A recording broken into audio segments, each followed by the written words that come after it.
Four-dimensional state. Space-time continuum. Single galaxy. 12th spiral. Outline arm. Arm of Orion. Clever play. Single planet. Single species. Dominant species. Cretaceous era. You win again. The dinosaurs, then. Extinction. Confirmed. Activate. Yes, most diverting. And yet the death of sentience is so much more poetic. Another game, Maul, darling. As you wish, Olgoana. Please commence. Let's stay with 4 dimensions. Very well. The space-time vortex. Illegal play. On the contrary, the vortex is inhabited, if only intermittently. Yes, I suppose so. Time machine. One traveller. One special traveller. I beg your pardon. Extended ephemeral. Polyidiosyncratic. Bicardian. Time Lord. Doctor. My game, I think. Well, what do you say?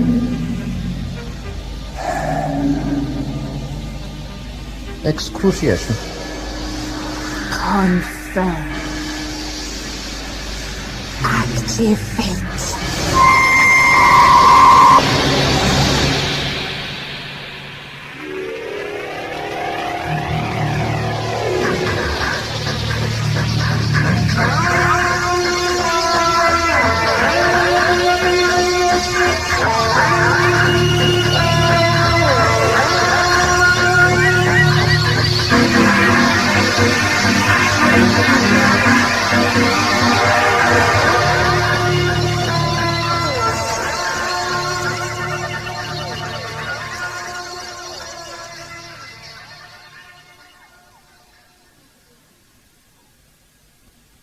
Your move, Truman. Hang on. Come on, where's the broken orange? Doctor, what are you playing at now? I'll leave him be, Truman. He's enjoying himself. Does he often get these brainstorms, Will? A really good pot of tea. I mean, for pity's sake. I wouldn't say often. Not about 4 times an hour. Broken orange Kiko. I knew I had a tin somewhere. The llama's parting gift to me from Padmas. I mean, it's not as if the TARDIS dispenser can't pour out a perfect cup of any brand at a moment's notice. Mustn't let machines do everything for us, Mr. Crouch. The satisfaction of creating a work of art with your own 2 hands. Would Leonardo have been content to photograph the Mona Lisa? Would Escoffier have cooked in a microwave? Would Shakespeare have used the word processor? Probably, yes. Even so, Doctor, I can't see the artistic significance of using a Russell Hobbs electric kettle, circa 1963. Yes, what junkyard did you find that in? The secret is to take the pot to the kettle, not the kettle to the pot. Or is it the kettle to the pot, not the pot to... hasn't it boiled yet, Truman? It's singing away merrily. Check. Rear? Never. It's stone cold. Oh, well, not to worry. It's more than stone cold. It's ice cold. It's colder than when you switched it on. Is that where it's coming from? I wondered why it's freezing all of a sudden. Yes, right, Doctor. Now look, be logical.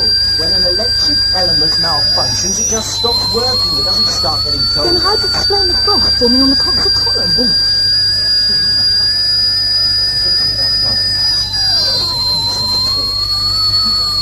There, that's done it. No, it hasn't. Truman, turn up the TARDIS central heating, will you? Which does that? Oh, leave it to me. Doctor, what have you done now? Turned off the TARDIS in zero gravity. Ow! That was all control. Never mind, I'll put things back to normal just as soon as I can get my feet on the floor. Having fun, Doctor? What was that? Who's speaking? Where are you? All around you, I am the TARDIS. You're lying. The Model 40 doesn't have a vocal response capability. Is that so? Nevertheless, this is my voice, and it seems you are hearing me.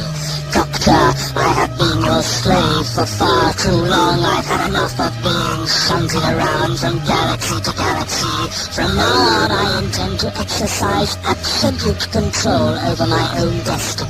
I've never heard of such such a thing. Give my regards to the vortex. No,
Truman, is that you? Yes! Where are you? Over here, follow my voice. Oh, this way. Keep moving. Oh, there you are! Can't see a foot in front of me in this blizzard. I thought I was all alone. Where are we? What's happened to the... Ow! What's the matter? It's over something, buried in the snow. Doctor! Truman, help me dig him out. All right. Good grief. Last time I was this cold, I turned into a little fellow in baggy pants. What? The TARDIS. What happened? Where are we? We're rather hoping you might know, Doctor. The last thing I remember, we're all hurtling out to our deaths in the vortex. This is appalling. Booted out of my own vessel by my own vessel. Oh, never mind, it wasn't any warm in there, the right here. Now wait a minute, let me think. Good idea. After a minute, we'll be able to cut your thoughts into chunks and build an igloo. What? The TARDIS must have materialised at the very moment we passed through the doors and lost consciousness. I should have known the old girl wouldn't have the heart to let me perish. You can't be together as long as we have without some sort of loyalty. Oh, Lord, just what we needed. There's more than one. I think it came from over there. Blast this blizzard, I can't see it. It's a whole pack. We're surrounded. Quick, this Come on. way! Run! Come on! Doctor, I can't see Here. you. Over here! They're almost on top of us, Doctor. There's hundreds of them.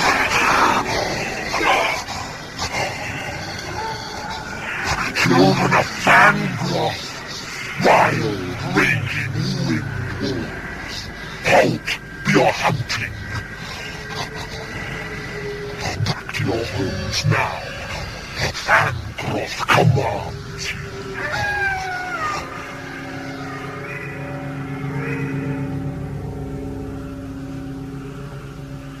They've gone. Doctor, what was that voice? It came from all around us. Some sort of quadraphonic speaker system, I suppose. But why out of doors? Very Did you curious. see the way the snow stopped? It's like magic. Truman, what are you doing on the top of that snowdrift? Look! Look at this! Good heavens. Talk about delusions of grandeur. That architect would have made Mussolini look modest. Has to be the biggest castle I've ever seen. Is it a castle, Doctor? Palace? A cathedral? Am I right? Is it built entirely from immense blocks of ice? Eh? No. Ice couldn't take that sort of strain. You see how slender those buttresses are. Some sort of translucent crystal, more likely, or possibly pre-stressed zircon. Whatever it's made of, it's got a roof on top, and hopefully a fire burning in the grate. Let's hurry, it'll be night soon. Come on, Doctor. Well, look, I don't think it's a good idea. Oh, never mind. Last one, there's an all-medium mercy phase.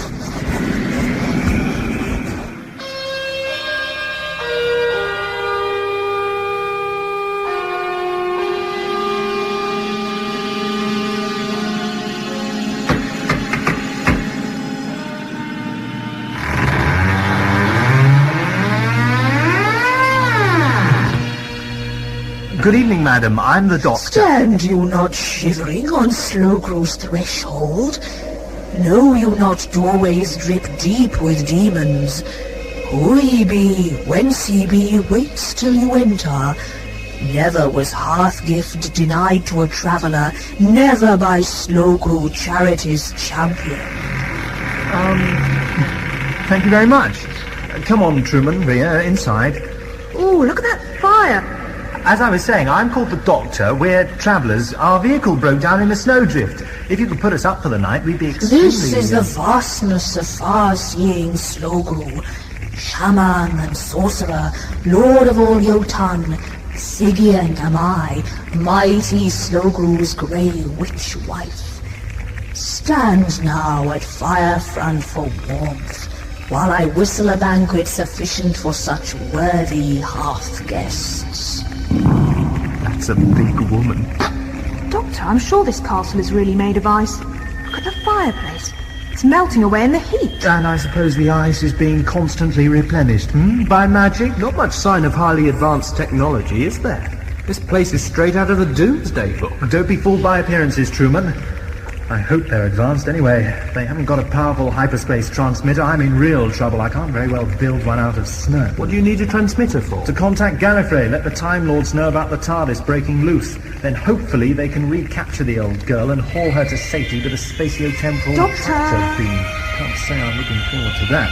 I'll be the laughing stock of Capital City. Those clowns on Tercerus must have fooled around with her master program. Doctor, why don't you sit down and relax a little? Sit down. There aren't any chairs. Look again, Doctor.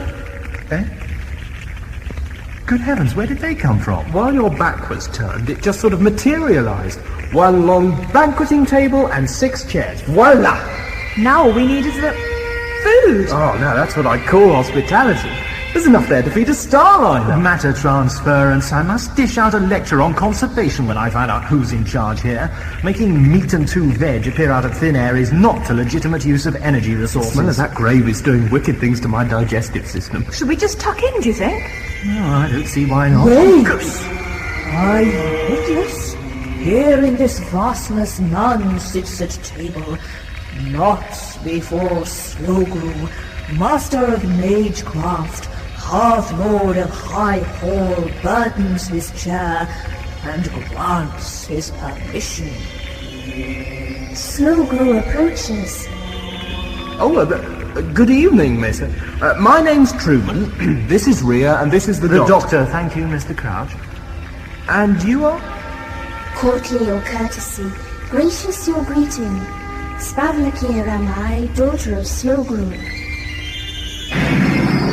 Spavlakir is the daughter of Slogru, bright shining Spavlakir, mildest of maidens, golden hair falling like freshets of cider, eyes like the dawn sky, voice like the linnets, joy of her father. Who sells her for? Silence!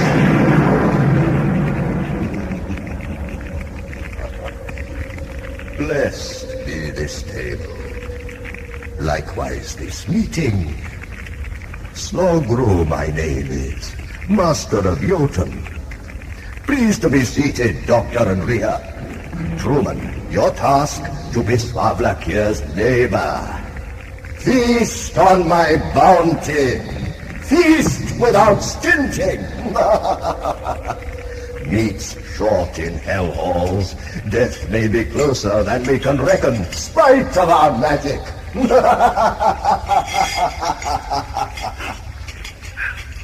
This venison's delicious, Lord Slogru.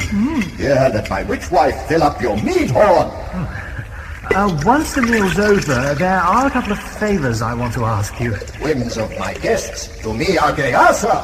Only beware of asking too little, thereby offending. I have to contact some people on my home planet.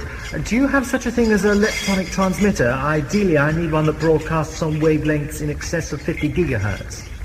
Not that I ken the tongues of all Jotun. Strange words to me, these. Aye, to me also. Different terminology. Never mind, we'll work something out. We're both men of science. We don't need language to communicate. Science, you say now? Word of unwisdom. Know ye not, Doctor? Slogru my name is. Shaman and sorcerer. Dealer with demons. Magic my method. Science my scorn, man. Have I not soared, blazed, consorted with eagles? Has he not laid armies low with his eyeballs? Set ravens feasting, gore glutted on thousands? Kindled by love in the bosoms of both foes, drown with delights the dread dreams of the dying. Slogru his name is, Wizard of Yotan. Slogru, my name is Wisdom Incarnate. Science for infants, magic for Slogru. Speak not of science again at this table. I don't know why, Doctor, but I had the unmistakable feeling you put your foot in it there. Foolish of me. Of course, in primitive societies, the scientists always surround their arts with mystery, so the common people will think they're superhuman. I'll have to think of a more tactful approach. Svavlikir, surely there must be more than just the three of you living in the castle. Nay, you're mistaken. All that inhabit Jotun's great fastness sit here about you. But you must have servants. A place this size. Servants who summon as and when needed. Spirits invisible, drawn out of ether. Oh, yeah. It must be pretty lonely for you. Haven't you any friends of your own age? Dutiful daughter am I to Slogru. Likewise to Sidian, mother and sire both. Need I no friends with two such preceptors? You won't say that when you get to my age. How old are you? Oh, if you don't mind my asking. How old? Fell fear fists clench at the question. Oh, I'm sorry, I didn't mean to offend Since that you asked me, since that you must know, must hear that one word, hateful of all things, only to think of it sets the red ravens flapping within me, mocking to madness. Very well, Truman. Let it be known that this night at midnight, 6 hours from now, I shall have attained years 3 short of 20. There. It is spoken. There. Does it please you? Please you to know how soon comes the horror? Father, excuse me. Svavlikir, I'm sorry, what have I said? Maria, perhaps you'd like to spit on the floor, then we'll all three have disgraced ourselves. I don't get it, Doctor. What's going on here? Significantly more than meets the eye, Truman.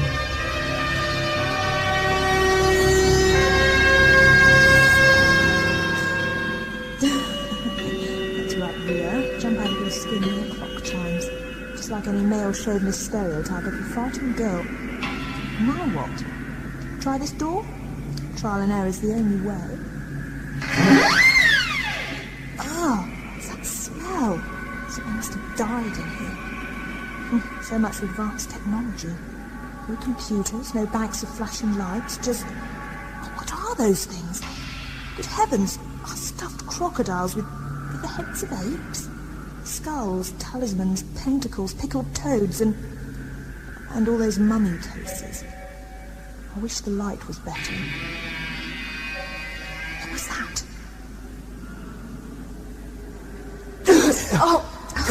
Rhea, don't ever do that to me again. Playing hide and seek, Doctor. Why aren't you in bed? I was trying to help, looking for Slogru's transmitter.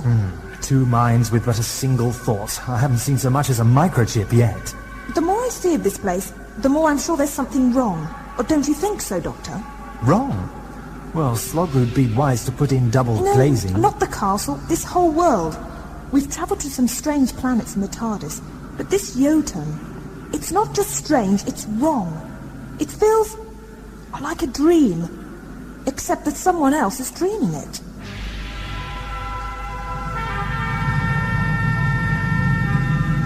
Sorry. Honestly, I didn't mean to. Golden hair falling like freshets of cider. Oh, if only... Who's there? Hush, Truman, softly. Be tranquil, be calm now. Svavlikir only who unlocks your slumber. Svavlikir comes on soft soles to your chamber, only to speak with you, asking your pardon. Asking my? Listen, if there's any pardoning to do, I'm the one who... Look, I'm really sorry I upset you before. I don't know how... Nay, and not knowing, no guilt can engulf you. Let me enlighten. Soon 'twill be midnight. Last hour of day, aye, and last of my lifespan. Death doom befalls me ere clock ceases striking. over the Frostmere, out where the windwraiths wail their dull dirge for the murders of maidens. Svablakeir's death runs towards us this moment, called by the summons of Slogru. Out in the Frostmere, since the earth's womb time dwells a fell ogre the gods themselves flee from. He it is comes to the palace at midnight, long-taloned Fangroth, hell-fiend of horror. Doctor, what is it? It would appear to be a cockatrice here. Yes, you see, wings of a fowl, tail of a dragon, head of a rooster. Medieval alchemists thought it was the cockatrice that laid the Philosopher's Stone. Looks like Slogru's been up to some moderately bizarre genetic engineering. When are you going to stop rationalising? Everywhere we've looked in these rooms, we've found things that by the laws of science shouldn't exist. I'm sure there's an explanation for every last one of them. How about the miniature mermaids in the tank next door? Improbable, but not logically impossible. Well, what will it take to shake you out of your complacency, for heaven's sake? Or the square root of -1 in a chocolate box? Yes, well, I think it's a safe bet that we're not going to find any transmitters in here. Maybe we've been searching the wrong wing of the castle. The Great Hall. Come on, we'll try the doors on the other side. Doctor, look at that. What? The front door, standing open, letting in the moonlight. So, what are you afraid of? Demons deep dripping from the doorway? Well, no, but don't you think...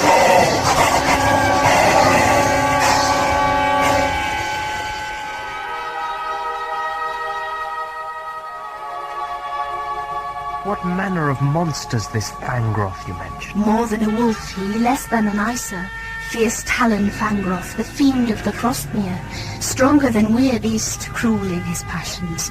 Run at his bidding the grey wolf and black wolf. Why has he come? Seeking for...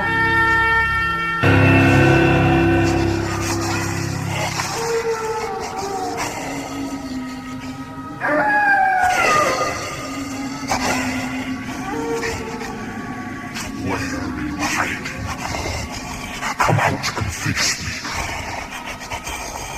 Must I come seeking, tearing back the bedclothes, opening cupboards, peering down mouse holes? Never a coward I thought you, Slogru. Doctor, hide behind here. Slogru, my patience yokes to its limit. Come forth and meet me. Well, here I am then. 10 years and 7 ago, Shaman Slogru. You and I feasted together on Frostmere. At the feast's end, you begged a boon of me. Begged for a breath of that transcendent wisdom, known to immortals but never to humans. That boon I granted you, gave you the god power, but in return I demanded a bargain. Now here I am to receive what you promised.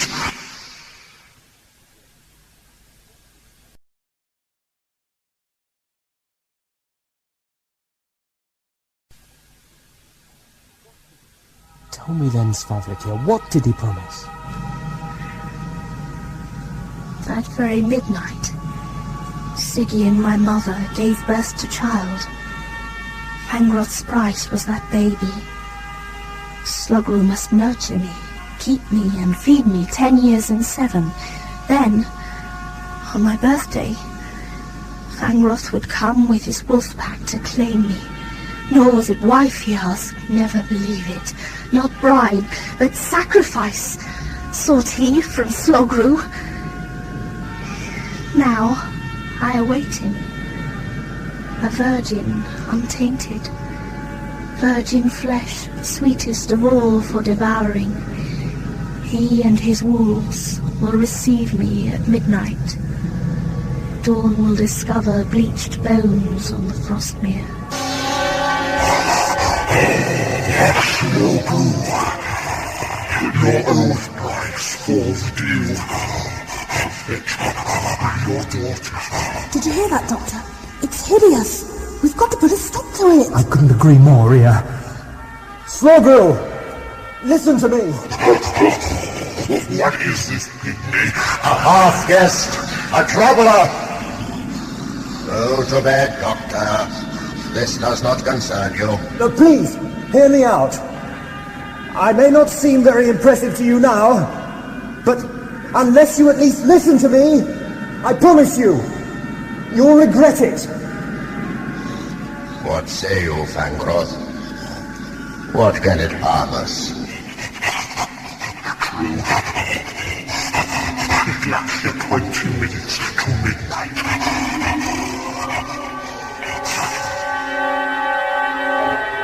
But Svavlakir, this is terrible. Was there nothing we can do to help you? How can you help me? Destiny dooms me. If I am here, which I shall be at midnight, if I am virgin, which also I shall be, nothing can alter the purpose. I ought to be able to think of something. If I am here, and if I am virgin... I'm sorry, I don't know what to do. You better ask the doctor. He's the only one who can help you now. All I have to say, if compassion and pity mean so little to you both, if you, Slogru, think knowledge is more important than the duty of a father to his daughter, then the universe is a poorer place for containing you. Our sweet Doctor. Pity. Compassion.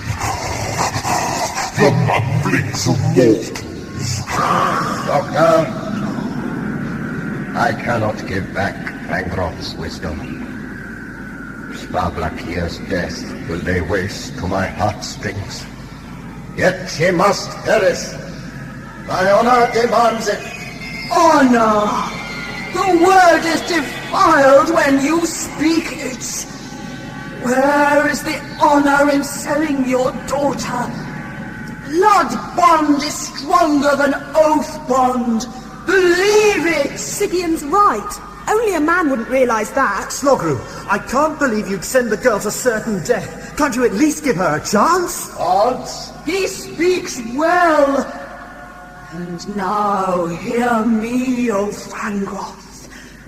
No shaman I, no, nor weir fiend, but witchcraft flows in my veins and the feminine life force. Grant to my daughter one chance of deliverance, else feel the death curse of Sigian upon you.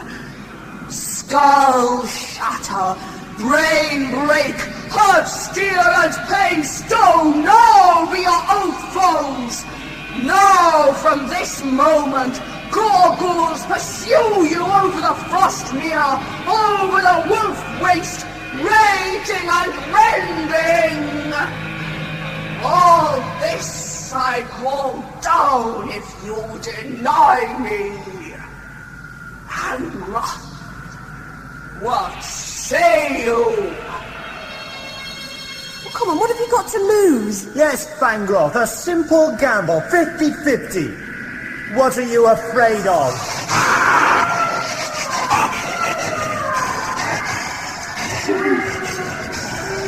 This was no part of your bargain, O Slogru. Nevertheless, to assuage woman's rage, Fangroth accepts. But be damned to your honor.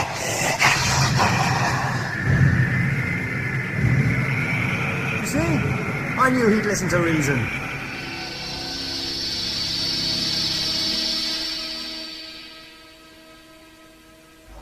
This is the place. Svavlakir, are you ready? Ready to choose life or death? Truly, Father. Doctor, have you any idea what's going to happen? Only that we're going to need all our wits about us. If anyone really is deeming this situation, now's the time to wake up. Daughter, it wants but 2 minutes till midnight. Ere the clock strikes, you must choose from these 2 doors. One painted violet, the other bright yellow. One of them leads to a glorious garden, fragrant with flowers, serenaded by songbirds. Fountains play sparkling in high summer sunshine. T'other door opens on Fangroth in fury. How will I choose? You must answer a riddle. Listen now carefully while I pronounce it. Oh, wait! Before you start, this riddle. Must Svavlakir solve it all by herself, or can she ask us for help? Nothing was spoken forbidding assistance. Splendid! Fire away then, Slogro. The gateway to life stands within a high archway. Add unto blood a man's eye. Where that brings you, there is the gate. Yet, its heart has no hollows. Is that it? Oh, right then. Don't be scared, Svavlakir. If there's one thing the Doctor's good at, it's putting 2 and 2 together. Getting the square root of -1. Truman, I try to be brave, but the fear fist clenches within me with frost-laden fingers. The gateway to life stands within a Would high someone like to archway. explain something to me? How can one door lead out on a garden on a summer's day, and the very next one lead to a night in midwinter? Doors open out on what place Slogru chooses. Space is a flexible matter in Jotun. Terrific, Say that that again, explains... Svavlakir. Space is a flexible You know, matter. for a moment that might have been Scott Willis-Conn speaking. If you're going into one of your college reminiscences, I'm off for another space, of meal. course. The way he saw it, an infinite universe ought to hold an infinite number of dimensions. Well, we're only able to perceive 5. The relative dimensions of space and time. Well, Scott insisted that there ought to be others beyond our perception, the irrelative dimensions. Look, if it were possible to breach the barriers between our state of being and the others, we'd find ourselves in a world where the normal laws of science wouldn't apply. Space and time would become uncertain, flexible. Doctor, listen to me. No, don't bother me now, Truman. I've nearly got it worked out. A straight choice between 2 doors, violet and yellow. Therefore, the riddle must point to a colour. The gateway to life stands within a high archway. An archway of colours, the rainbow. Right. Add unto blood a man's eyes. Blood, that's red. Add to red what? Eyes. Blue eyes. No, could be green, could be brown. Must be a number. Man has 2 eyes. Move 2 colours down from red, orange, yellow. Where it brings you, there is the gate. So it's the yellow door you want. Svavlakir, open the yellow... No, I'm wrong. What's the last line again? There is the gate, but its heart has no hollows. Heart. Hollows. The hollows of the heart. Chambers of the heart. Oracles and ventricles. 4 of them. So it's 4 colours down from yellow. Green, blue, indigo, violet. Of course, Svavlakir, the violet door. No doubt about it. Daughter, your time is up. Freya will protect you. Go on, Svavlakir. The Doctor's no fool. Truman, I cannot. My heart dies within me. Fear holds me fixed to the floor like a fir tree. Will you not show me the way in your courage? Push the door open, and I'll follow after. Righto? No problem. That's the stop, Truman. Open the door for the lady. Show us the age of chivalry. Truman, be careful. There. You see? I told you to.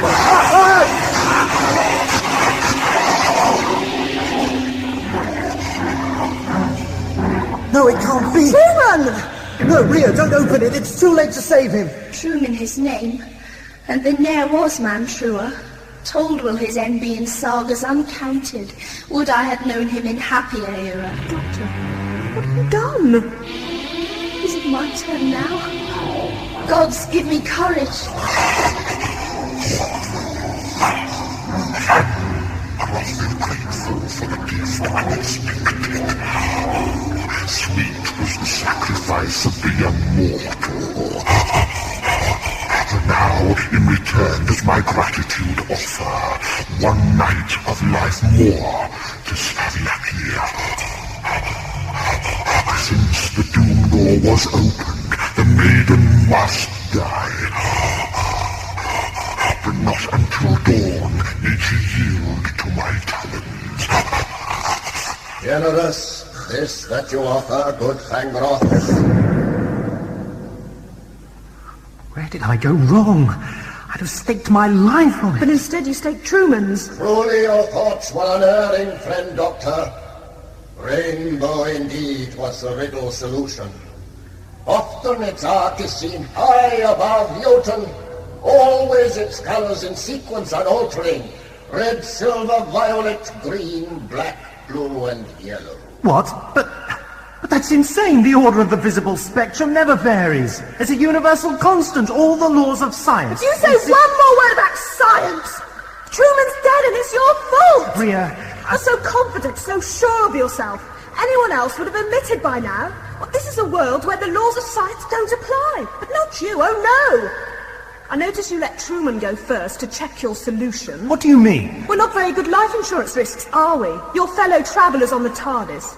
How many times have I nearly been killed because of some crazy unnecessary risk you let me in for? That's unfair. I wouldn't let anybody take a risk I wasn't prepared to take myself. Well, maybe, but if things go... Nothing is served now by anger and discord. Let us all sleep till the dawn's hapless breaking heralds the hour when my daughter must perish. Yes, all right. We'll talk more about this later, Rhea. Oh yes, we will.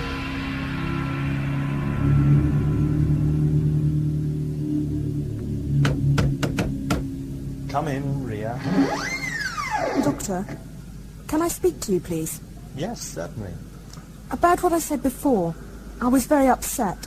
I'm sorry. Oh, forget it, Rhea. I know you didn't mean it. Oh, I meant it all right, every last word. But I shouldn't have said it at a time like that. Rhea, what do you want of me? If I hadn't been 100% sure Truman was safe, do you think I'd have let him... Listen. I don't know what this world is or where I'm going wrong, but I do know one thing. The laws of science must apply here, whatever the appearances might be. That's precisely the kind of thinking that killed Truman. Try to understand. Science and logic are the two constant, inviolable pillars that support the entire universe of space and time. Whatever else may fail, these two never can. I've lived for 700 years in that belief. I can't change now. If I admit that logic is unreliable, that science is no more valid than superstition and magic, then my entire life has been meaningless. Without logic, I'm nothing, Rhea. Nothing. Doctor! Doctor! Doctor, come quickly! Danger besets you! Lest that you flee now! Rhea, you two must run from the castle! Danger? What danger? Siggy and my mother rages in madness, blames you for choosing door that must doom me. Now, she invokes with potion and spell chant ogres and demons sent to destroy you! It seems I've got no one in my corner at all.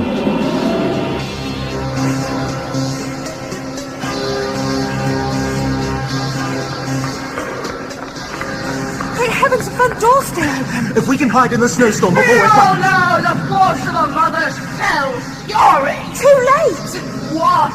Till tomorrow's sun battles serenely down on the Doctor, but not on my daughter.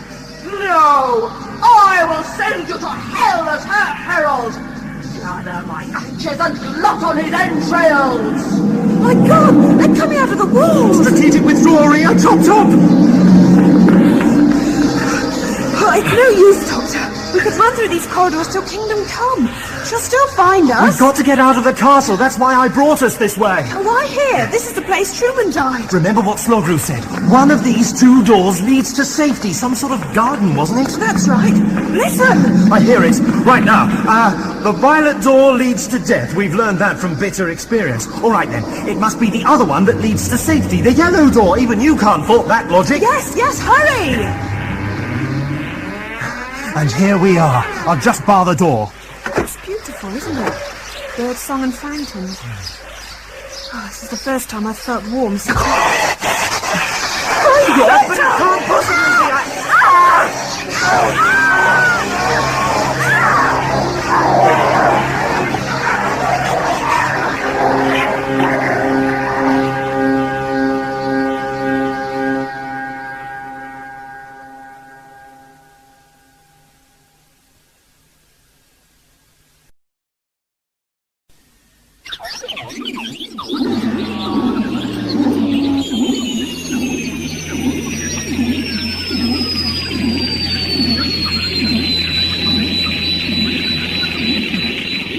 No! Keep away! Keep away! Where are the wolves? Oh, we're alive. But how can we be? The visions of Gallifrey speak of a world... But that's just a fable. And yet, these flames, those...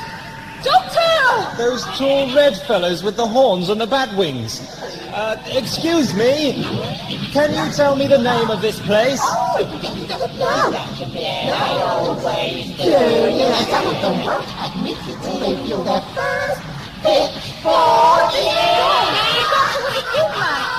Yourself to go to...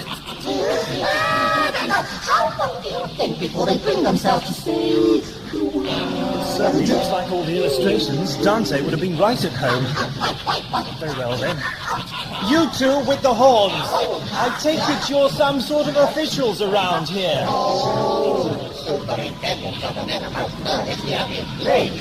Demand an explanation. Why are we here? For what crimes have we been condemned to? Spit it out! To hell! Illegibly, come go to the avoid. Have it here, like you? Yes. You arrival goes by the name of the Doctor. Condemned for right. Well, that's certainly a sin. One of the deadliest. Set it aside, apparently she was much given to anger, all the wolves got her. That's absurd. No, it's not, Doctor. He's right. When Truman died, I felt such a terrible rage. I didn't even try to fight against it. Dying in your sins, shrivel, you were consigned immediately to the lower regions, there to suffer eternally the most exquisite torment that can be defined. Believe me, my friend, I'm going to give you a taste of dividing. Oh, now, thank you, though you are. And just delight I should ring from you, my friend. You will howl. You will ride, you will win in flames everlasting. With no hope of mercy to time very self-pickle you.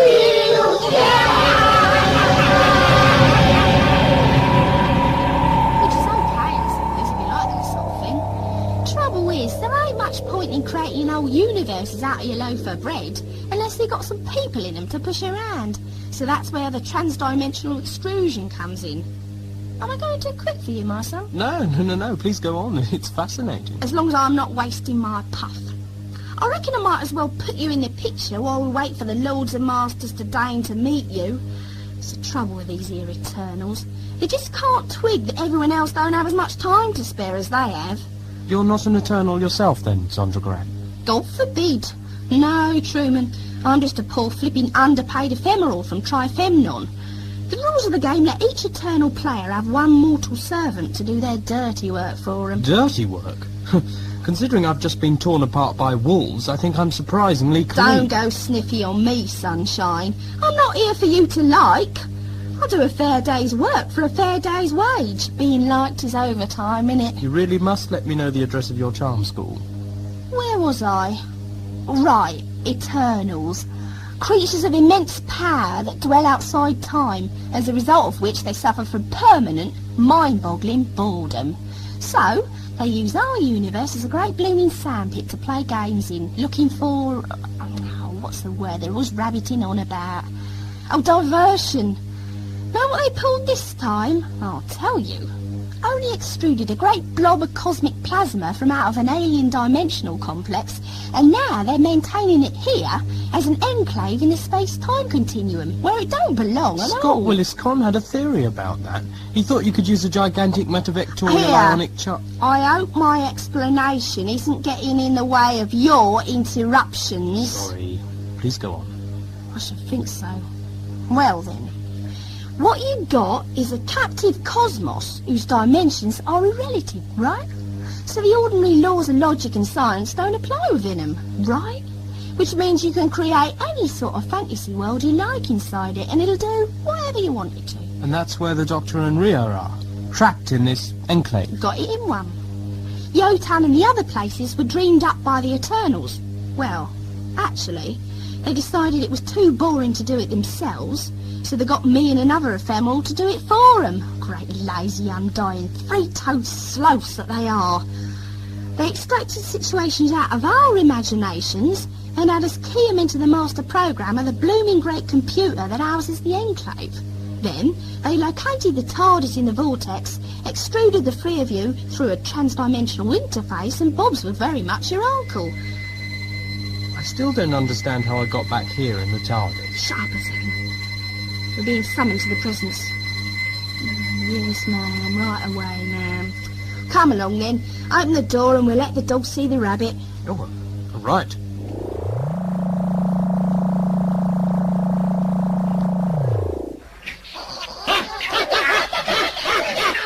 Get along with you instead. I'm getting! Leave me alone! Hurry up, Flames, are we getting? Why do we have to walk so far? Oh, you'd rather eat till you've got a plastic vampire? Is it, Truman? Very impressive. But how did I come to wake up in the TARDIS? That's where you got lifted from, innit? When we pulled you out of the Enclave, you just materialised at your point of entry. You'd nowhere else to go. Ah, ma'am, allow me to introduce Truman Crouch. Truman, this is Algoana. She's an Eternal, in case you haven't twigged. Pleased to make your acquaintance. Of course you are, dear boy. In fact, we've met before, though you'd hardly be expected to know. I must admit, I do prefer you in the flesh. Keep that pitchfork to yourself, blast you! Oh, look, the Doctor. That wall screen there's our window into the Enclave. Let's just keep tabs on our guests, know what I mean? Come and watch, dear Truman. Wouldn't it be fun if you found such sights as diverting as I do? You're really putting them through it, aren't you? Too true. They're having an hell of a Who are time. the chaps with pitchforks and whips? These are the projected cells of our colleagues Eternal Mal and Atharnus. You'll be meeting them in a moment. See, the artificial worlds inside the Enclave are filled with artificial creatures. Soulless automata that we operate like puppets from the controls. Everyone you meet down there is really one of us up here, if you get me drift. Stygian was I, mighty Slogru's grey witch wife. And trust you were taken in by my performance. And I was Fablock here, wasn't I? You were? Yes, it seemed to me you rather exceeded your brief there, Zondragrad. So, why shouldn't an ephemeral get a bit of diversion now and again? Oh dear, the Doctor's fallen down. Please pay particular attention to this next part. I expect it to prove most entertaining.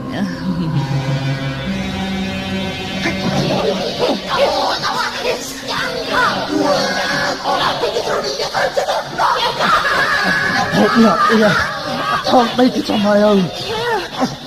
Why did you have to tie his hands? You see this?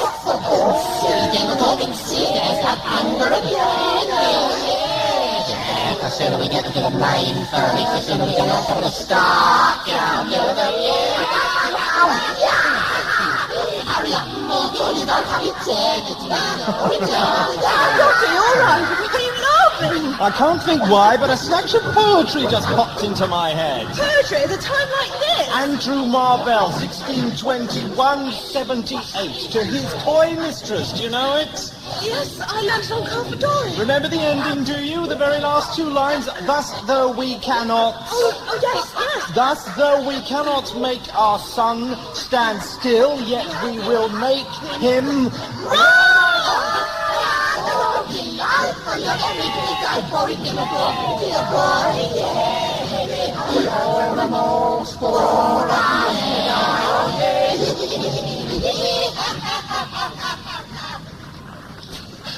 I think we've left them behind, Rhea. Energy bolts! Hey! Yeah, look, he's on behind! Try to beat him off! I'll grab your ankles! Quick, before he comes again! Look out, Rhea! Well, Truman, do you find the show thrilling? This time I'll burn you up like a meteor. This seems like an appropriate juncture to let you meet the rest of the company. Mal, may I introduce our guest, Truman Crouch? You're welcome aboard. Delighted you... Oh, I beg your pardon. One moment, please. Oh, there. That's better. Delighted you could join us, Mr. Crouch. My name is Mal. You knew me better as Slogro. No, you futile microbes! Don't you know that we no escape from hell? Who's the other chap? Oh, his name is Aphanus. Merely another ephemeral. That makes him lower than a wart on a worm's navel, just like me. We allowed ourselves one servant each. Those were the terms of the wager, Mr. Crouch. I'm sorry? Ah, I see you weren't aware of the wager. The reason for all this elaborate charade. Zondergrad was supposed to have explained. Too busy grousing, I suppose. I begin to think she may need a lesson. I don't. I've a natural talent for grousing. Great, lazy, undying, three-toed sloths, indeed. How did she know? Can the Eternals read minds, then? You would chuckle. Ah, our captives have reached the Hell Bridge. Excellent. Do you see, Sean? On the screen, the rickety rope bridge across the chasm. That is the Doctor's one hope of survival. It is also his next ordeal.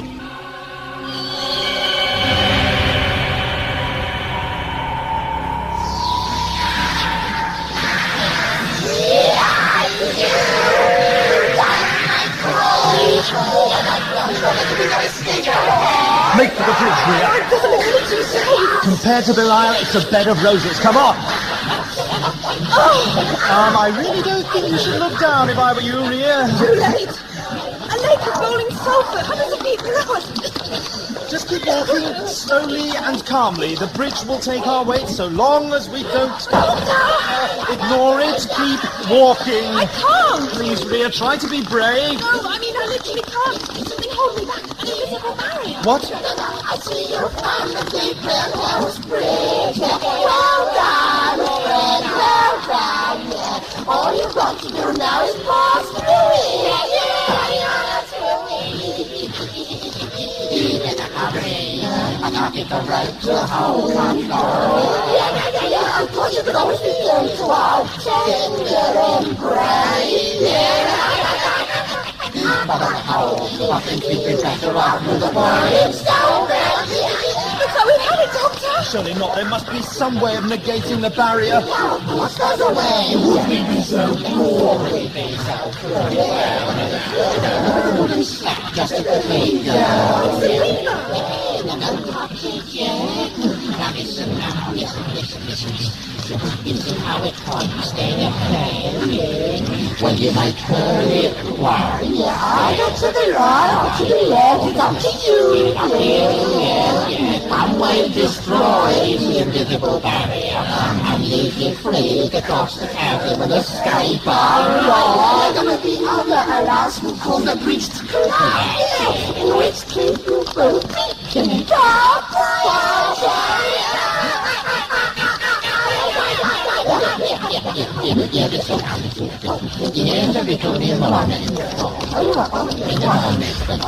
What be? If right were long and a rectangle border, then long. 9 6s that exceed 6 9s. The crunch of colliding parallel lines. I have got to help you, my friend, because you think you need all the help you get. Now, let me think. Oh, this is simple. Careful, Doctor. The last time you solved a riddle, it cost Truman his life. Thanks for the memory, Rhea. The first sets out 3 impossible propositions. A rectangle's breadth must always exceed its length. Anything else is a contradiction in terms, and 9 6s can't be bigger than... Are you sure, Doctor?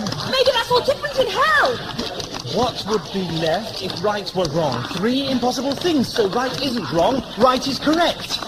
Rhea, pull the lever on the right. I can't, my hands are tied. No, Doctor. What? I'm sorry, I don't trust your logic anymore. I'm going to turn it to the left. For pity's sake, Rhea, no! Yes, Doctor!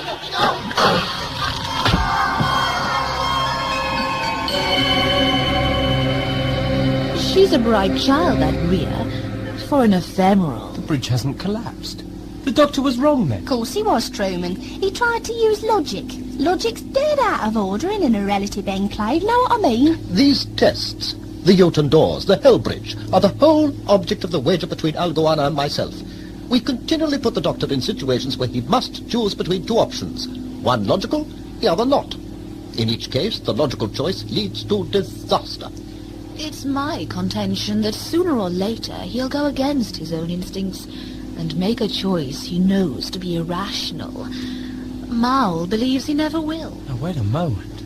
Are you saying that if Rhea had turned the lever to the left... Mr. Crouch hasn't got the point yet. He thinks the doctor would have died if the bridge had collapsed. Struve! I explained all this in the TARDIS. Not at all, Truman. Don't worry your pretty little head. Your friends are in no danger. But the pit, the boiling sulphur... Leave it out. You got eaten by wolves, didn't you? And you ate brown bread. When Fangroth descended on you, you lost consciousness. We removed you from the scene at once and substituted a simulacrum to be torn apart in your place. At the time, I thought it was a pity. Now I'm rather glad. You're a well-set-up young fellow, aren't you? Thank you. What happens if the doctor does make an irrational move? Then the game's over, and he'll be returned to the TARDIS here. Oh, I'd love to see his face. After all these years preaching the infallibility of logic, he'd never live it down. Excuse me. Hello. Isn't it time I was introduced to our young friend here? Of course. Nathanus Truman. Oh, please me, you, Mr. For Pete's sake, switch your voice to start her off. Yes, sorry. Yes, we have a Tharnus to thank for the design of the Enclave worlds. He went to extraordinary lengths to ensure that your companions can't come to any real harm. Oh, well, in that case, I'm happy to make your acquaintance, Mr. Tharnus. Aye, and I'm truly glad to meet you too, Mr. Crouch.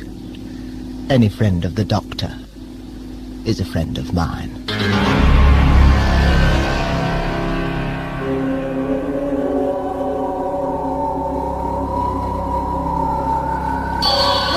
Your hands untied.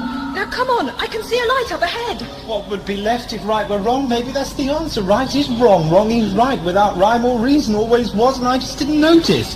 Round this corner, hurry!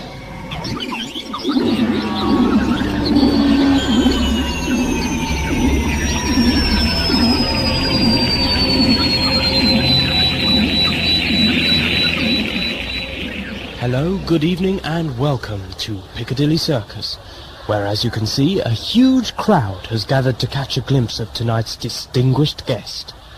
For the sake of viewers with black and white sets, I should tell you that the whole street is a riot of colours. Absolutely everyone seems to be carrying bunches of flowers, no doubt in the hope of presenting them to Her Highness before she enters the theatre. Doctor, what is this place? Do you recognise it? Ha! It's London, of course. Where else? London? Yeah, it's changed a lot since last you were here. They closed down Bedlam. Excuse me, I'm from London Weekend. Would you like to tell the viewers at home what you think of tonight's splendid occasion? I beg your pardon? Just a few quick words? Have you been queuing here long to see her? Were you in London for the wedding? I don't know your face, but your voice is very familiar. Are you hoping to present a bouquet tonight? He ain't got any to present, horse cheeks. Here, pal, you can have mine. What are you doing? Go on, take 'em. Lovely bunch of dust and lupins, I don't mind. Oh, look! Here comes the car! And now the crowd's excitement rises to fever pitch as the official limousine draws up at the curb. The commissioner opens the door, and here she comes, radiant as ever, wearing a daring white silk off-the-shoulder number. Go on, show 'em. Clear the flowers then. Sorry? Oh, you idiot, can't you see I'm on camera? Oh, right. Excuse me. Oh, gosh, it's one of the royal peasantry. Here, for you, they're flowers. Okay, yeah. Ta yonks. You're welcome. Oh, don't dash off. I've got something in the car for you. I really have. For me? Yeah, here it is. Take this, you impertinent little oink. And this. And this. You show him! Quick, Doctor, run! Look, here! Over into the road!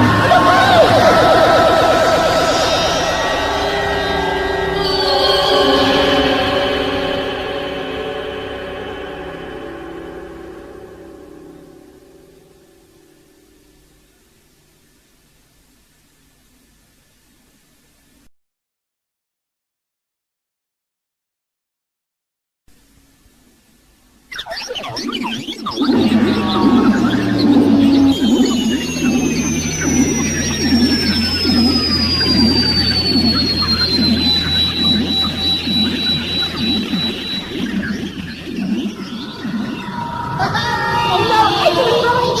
was that? What was that?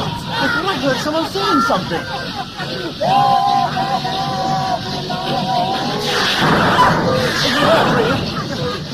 You're bleeding. Enough! I don't know what's going on or who's running this show, but I tell you here and now, I am the Doctor, and I say that's enough!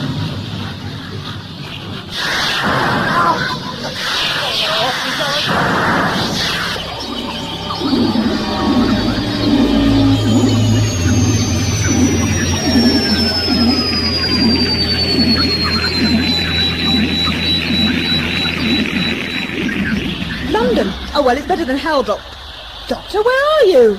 It's amazing the things you hear in the gateway between two worlds. What happened?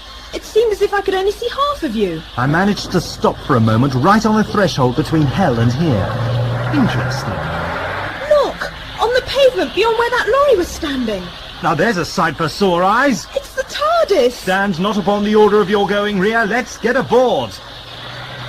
Oh no, it's impossible! Another TARDIS! I was getting worried you wouldn't come. Oh, it's you. Still packing your Sten gun, are you? Your Highness? Okay, yeah. Hope you're not cross about that teeny little jape.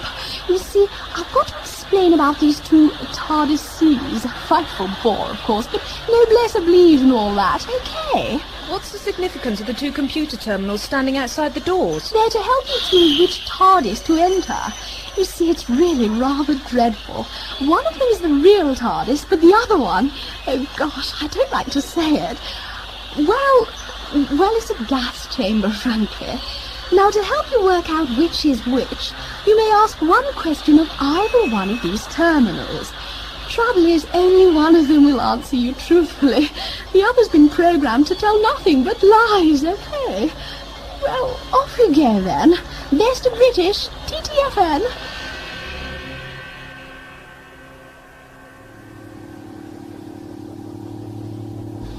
Riddle number 3. Do you think he'll abandon logic this time? Mal, my dear, this has been one of the most diverting games we've ever invented. This time the Doctor will solve the riddle and realize that the logical choice is the TARDIS on his left, upon which, of course, he will enter the one on his right, and I shall have won my bet. What was the stake again, Mal? You to become my bond slave for 6 aeons.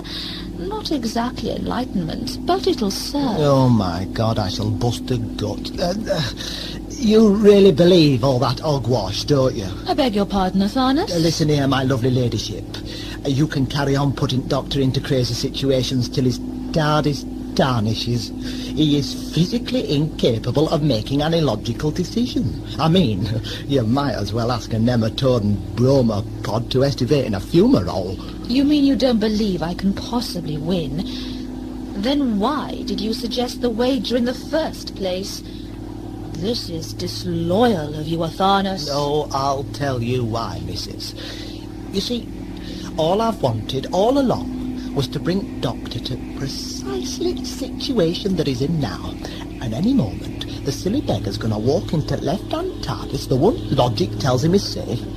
And when he does, he'll be enveloped in 40 cubic meters of Thanaton Q. Thanaton Q? Ah!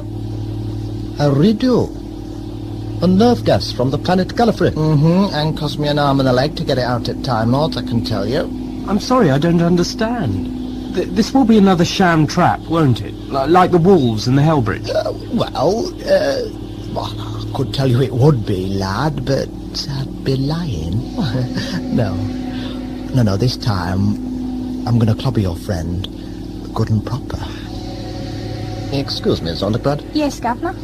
I see you've taken to wearing a pistol lately. May I say it's very becoming. Would you now be so good as to draw it and terminate the existence of Athanas? No bother. Here goes. Zondergrad, why are you pointing the gun at me? It would appear our servants have staged a palace revolution, Algoana. And a damnably successful one too, Maul. What's happened to the Eternals? They've gone into a trance. What? Oh, they tend to do that when they're flummoxed, lad. Hey, come along here, young Truman. Watch the pretty wall screen. You see, Thanaton Q isn't just lethal. It also acts as a regeneration inhibitor. It's brilliant, isn't it?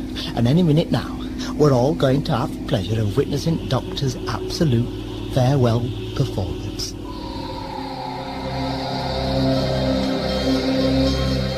Computer terminals. One always lies, one always tells the truth. Seems to me I've heard this one before. Oh yes, it's the oldest conundrum in the book. I've been asked it everywhere from a tea shop in Dulwich to halfway down a black hole. Terminal 1, prepare for my question. Ready to receive. If I were to ask Terminal 2 if the left-hand TARDIS is the safe one, what answer would Terminal 2 give? The answer would be no. Left-hand TARDIS is deadly. Thank you. Now, Rhea, since that reply must contain one lie, either Terminal 1's or Terminal 2's... The truth must be that the left-hand TARDIS is safe. Obvious enough, Doctor, except for one thing. Except that you're convinced that somehow or other the rules of logic have ceased to apply, right? Look at the evidence. The wolves on Jotun, the bridge in hell, all the magic, all the madness. Doesn't it occur to you that if logic denies the existence of logic, we're caught up in something of a paradox? Open the right-hand TARDIS, Doctor, please! Rhea, don't you understand? I wouldn't want to live in a universe devoid of logic. If following my lifelong instincts kills me, very well. That's as good a way to die as any. Now stay here till I call you. Where's that key? Look, Doctor. Ah! Yes, this is the old girl, all right. Rhea, it's safe. You can come in. What? I didn't close the doors. Oh, no. This is it, then. It matters not how we die, but how we have lived. I hope I haven't done too badly. Rhea! I'm sorry!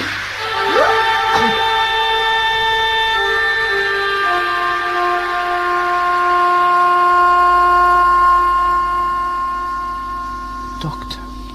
And flights of angels sing thee to thy rest. All that palaver to swat a single fly.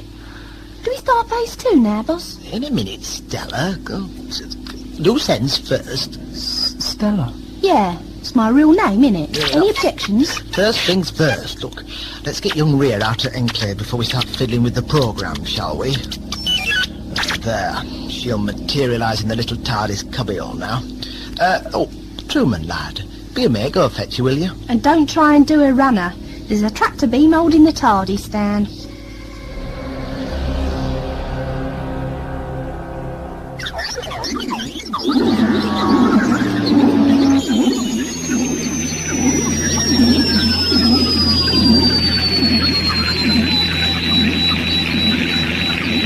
Now where am I? The TARDIS!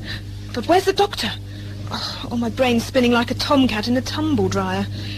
Hello, Rhea. Truman! But you... Am I really dead this time, then? No, Rhea. Only the Doctor's dead. What? Get the lead out in there, we're waiting!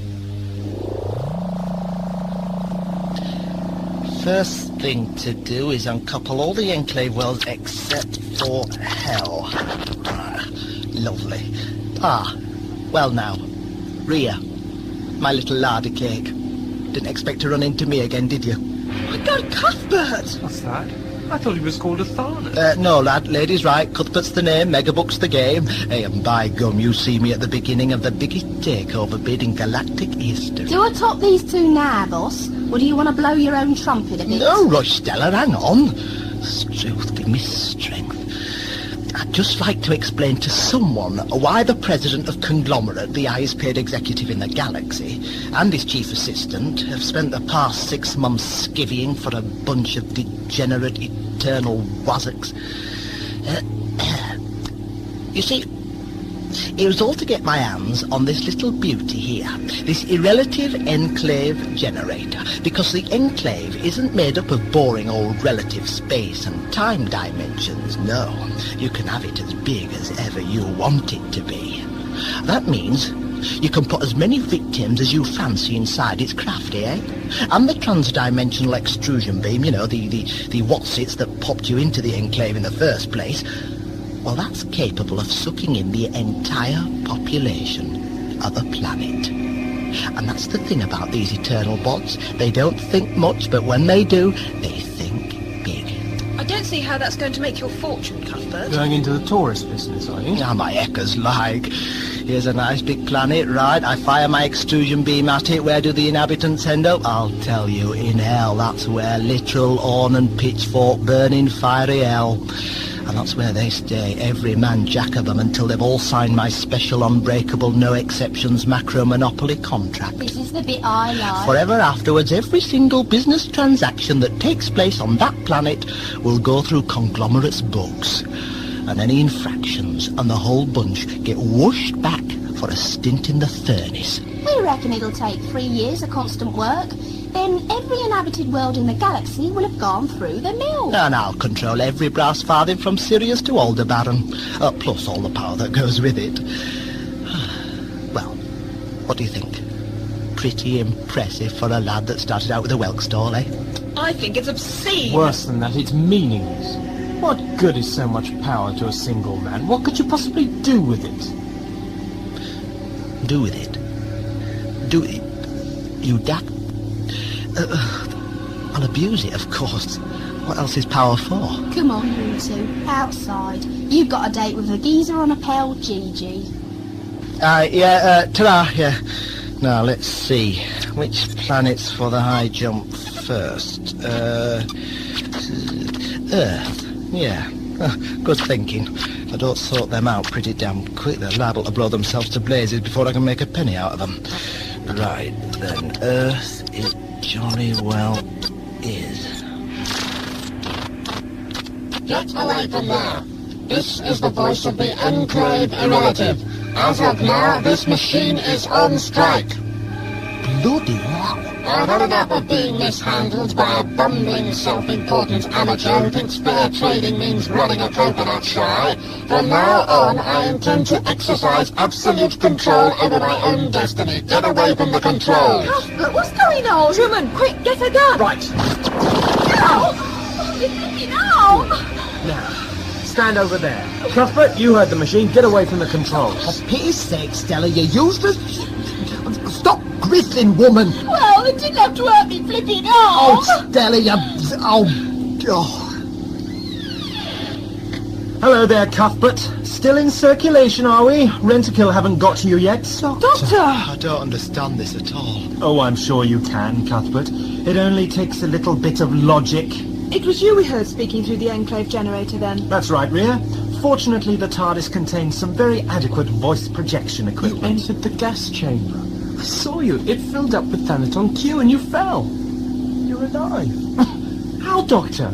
Yeah, I'd like to know that too. Everything became clear when I paused in one of the dimensional interfaces between the Enclave worlds.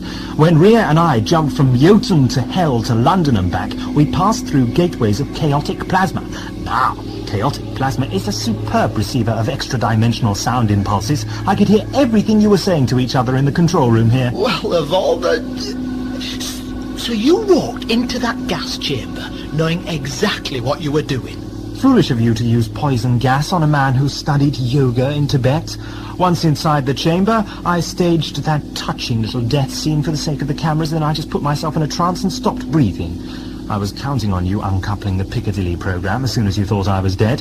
Then I materialized back in the TARDIS, and with one bound, Jack was free. And I, for one, am delighted to hear it, Doctor. Especially as you solved all your problems by sheer logic. Hello, the waxworks have come to life again. Yes, very well done, Doctor. I bear you no ill will either, even though you've cost me 4 aeons as a bond slave to Maul. 6 aeons, I'll go on a dear. But who's counting? I'm sorry, I don't feel like being gracious with you two. I know ephemeral life means nothing to you, but it's unforgivable that you risked Rhea's life along with mine, whilst standing by and letting Cuthbert have his own way. Guns or no guns, with your powers you could have stopped his little game. But, Doctor, dear boy, where would have been the diversion in that? We did so enjoy watching the drama unfold. There were actually moments when I felt faint. Truman, look at Stella!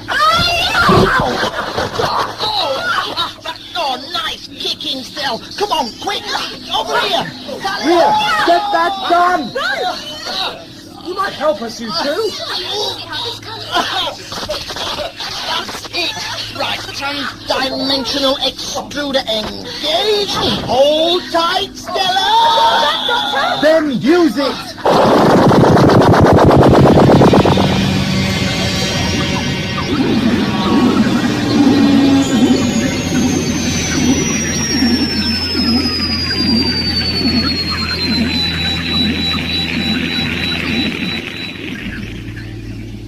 They dematerialized.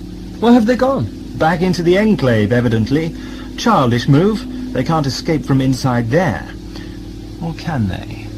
Are you going to uncouple the program and bring them back, Doctor? Unfortunately, your marksperson ship seems to have melted that section of the controls. Another cliffhanger. He knows how to put on a show, doesn't he, Maul, darling? Oh, yes. The Doctor really should be in show business, Algoana, my dear. Never mind. I've got a better idea.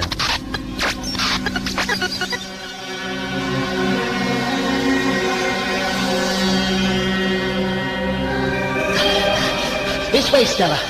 Make for the chasm. Right, blinding getaway, this is. All we can do is run round now, like a couple of chickens till they catch us. Very state of the art. Look, lass, let's have your cheek, thank you very much. You just follow your Uncle Cuthbert. I've always been a great believer in aces up the sleeve, and here's the bridge. What do you mean? Oh, got your interest back, have I? Right, then listen.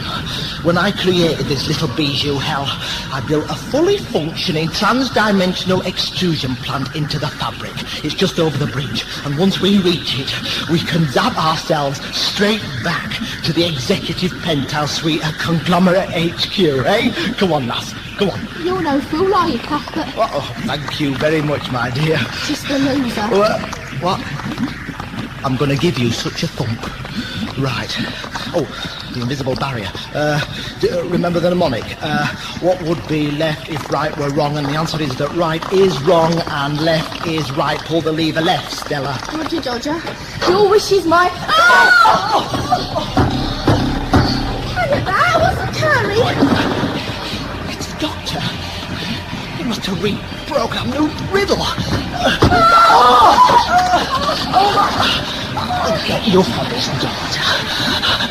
If I have to escape from hell, good and proper, I'll get you for...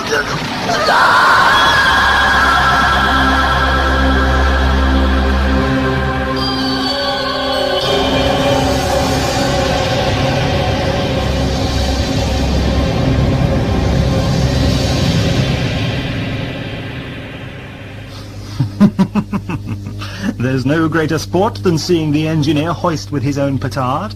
Shakespeare said that. Rubbish, Doctor. He did. It's from Hamlet, isn't it? Act 4, Scene 2, slightly paraphrased. Is the kettle boiling yet? Very nearly, Doctor. No, I mean, it's rubbish what you said.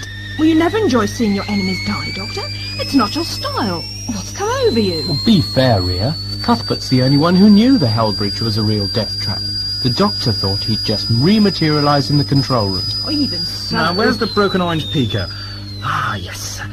You know, if I didn't know any better, I'd think you two didn't understand the first thing about irrelative dimensions. How do you mean?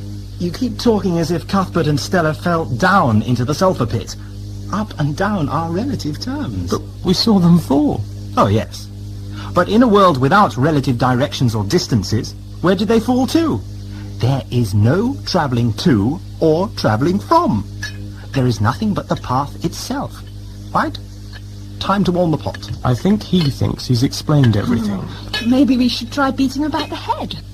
In irrelative freefall, like invariably gravitates towards like. Now, apart from Cuthbert and Stella, the only other relativity-derived item in the Enclave was the trans-dimensional extrusion plant. I'd guess our friends passed through the sulphur pit and found themselves safely back home on their planet of origin. Having had the fright of their lives en route, I'm delighted to add. Then that mad, ruthless, evil monster's still alive? Oh, I hope so. You hope? Of course. Without the likes of Cuthbert to oppose, there'd be no excitement to life, no diversion. We'd be as badly off as those poor devils the Eternals. That's the stupidest thing I've ever heard, Doctor. Is it? I thought I was being logical. Milk in your tea or lemon?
thought the shadows had gone. Something invading my mind, like a death knell. Sargon. Oh, look. Look at that vault. Is that for scrapping? It's enormous. Looks like a dead Star Destroyer. I've seen him in my book of... Evasion manoeuvres. We got to hit. What the hell's going on? Oh, no. Look, that's it. There's something in here with us. I've heard about all... Shut up, will you? You're committed to this little job now. You were keen enough when all you could see was a load of money to get you out of your boring little scrap ship navigator's job. Now, come on. I'm not moving. You will if I start shooting at you. Dimensional laboratory. Dimensional... I must construct a new zero room. Please go. We can't just leave you here, Doctor. I don't think you Take realise... him back to the console room, Rhea. It's at times like this that I'm glad we never volunteered for a life of action and adventure in the Orion system. We could have just got ourselves shot for criminal negligence. We don't want to start breaking it up if there are survivors inside, do we? It sounds as though it was looking for someone. It checked you, didn't want you, but took Truman. Look!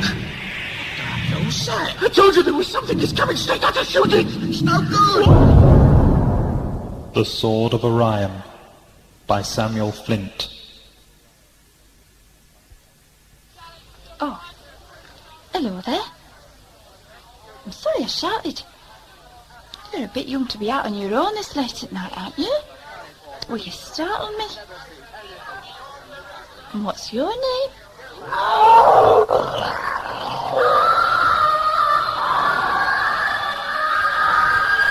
Carney by Jonathan Boothroyd. It bites. Now, what's that supposed to mean? Booths, he said. I wonder which way they are. The Carney's so big, they could be anywhere. So big and wide and round, like the moon. Moons. You are a man on a quest, Doctor. But shadows dog your heels like wolves. Watch out for the werewolves. Oh, excuse me. Could you tell me where the stallsman, mister. If you were then given 30 seconds to make good your escape before an artificial gravity wave propagator was employed to smash the two blocks together, precipitating a contained nuclear explosion with you at its epicenter, you, ladies and gentle beings, would die. Don't you understand the carnal way in which knowledge and fire entwine? Let go, you're burning me. It's the TARDIS. Seek out the man Bradbury, the carousel owner. Roll up, The ride of a lifetime. Any lifetime. Watch out for the Khan. Bites, yes. So I've been told.